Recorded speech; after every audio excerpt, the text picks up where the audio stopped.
네, 논준모연구소의 김성하 소장입니다. 논문에서는 특히 통계 분석을 할 때 어떤 그 통계적인 분석을 한다거나 아니면은 뭐 또는 뭐 실험을 한다거나 또는 이게 아니더라도 어떤 뭐 질적 연구를 한다라고 했을 때 모든 논문의 방식에서 어떤 자기가 던진 연구 문제 또는 연구 가설을 검증함에 있어서 가장 중요한 것은 무엇일까? 라고 말씀드린다면 절차적으로는 프로세스가 가장 중요하다라고 말씀드릴 수가 있습니다.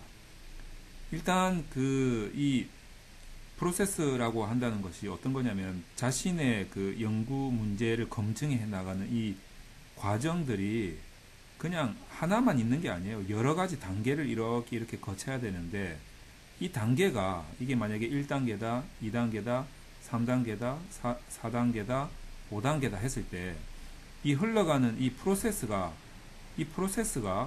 논리적이어야 된다는 거죠. 논리적이면서도 과학적이어야 된다. 이제 이게 중요한 거죠. 그래서 이 프로세스가 중요하고 그 다음에 중요한 것이 이 각 단계마다 이게 하나의 기법이란 말이죠. 이게 지금 1, 2, 3, 4, 5단계로 이루어진 프로세스라면 각 단계별 기법이 정확하게 쓰임이 돼야 된다. 정확하게 쓰여야 된다. 이거겠죠. 그래서 프로세스에 더하기 기법 적용이 정확해야 된다. 라는 것이 중요하다라는 겁니다. 근데 이제 지금 기법에 대한 적용의 정확성보다는 저는 우선 프로세스에 대해서 좀 강조를 하고 있습니다. 이 프로세스가 논리적으로 정확하게 흘러가야 된다라는 거죠. 그 흐름이. 자, 그래야만 이렇게 해서 나온 결과여야만 그 결과가 신뢰할 수 있고 이 객관성이 인정이 되는 거죠. 다시 말해서 이 과정에서 오류가 없어야 된다는 겁니다. 그래야만 이 두 개가 결합을 해서 일반화가 가능하다. 그래야만 이게 하나의 이론으로서 인정을 받을 수 있다. 이렇게 이제 설명을 드릴 수가 있겠습니다. 그래서 프로세스에 대해서 제가 뭐 간단하게 설명을 좀 드리자면 뭐 예를 들어서 우리가 일반적으로 뭐 어떤 설문조사를 했다거나 또는 패널 데이터를 이용한다거나 그래서 이제 어떤 데이터가 들어와서 이 데이터를 분석한다라고 했을 때는 기본적으로 이 데이터 이 순서가 프로세스가 이래요. 첫 번째 프로세스는 뭐냐면 데이터가 이상이 없어야 된다. 그리고 나서 데이터가 이상이 없으면 연구 대상이 이상이 없어야 된다. 그래서 이제 여기서 요 단계에서 빈도 분석으로 인구 통계 현황 보고 막 그러지 않습니까? 그 다음에 도구가 문제가 없어야 된다. 그래서 이제 이 도구의 문제를 보기 위해서 뭐 요인 분석을 해서 타당성을 본다거나 신뢰도 분석을 해서 신뢰성 검증을 한다거나 뭐 이렇게 되는 거죠. 그 다음에 네 번째로 하는 것이 뭐냐면 이제 이제사 가설 검증을 하는데 가설 검증도 그냥 하는 게 아니라 뭐 주로 보면 이게 뭐 양적 변수 같은 경우에는 뭐 상관관계도 본다든지 아니면 이제 뭐 정규성 검사도 한다든지 정규성 검사는 데이터를 조사할 때도 하지만 이렇게 다 거치고 나서 또 한 번 더 하기도 합니다.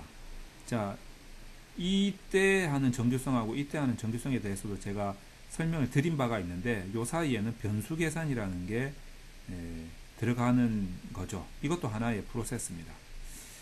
자, 그래서 마지막으로 이제 연구 가설을 검증하는 이런 프로세스가 있는 거죠. 그래서 초보자들은 어떻게 생각하냐면 어떤 인과적 모형에 있어서 데이터 분석이다 라고 하면 오로지 가설 검증만 생각하는 거예요. 가설 검증 앞 단계에 할 게 이렇게 많은데.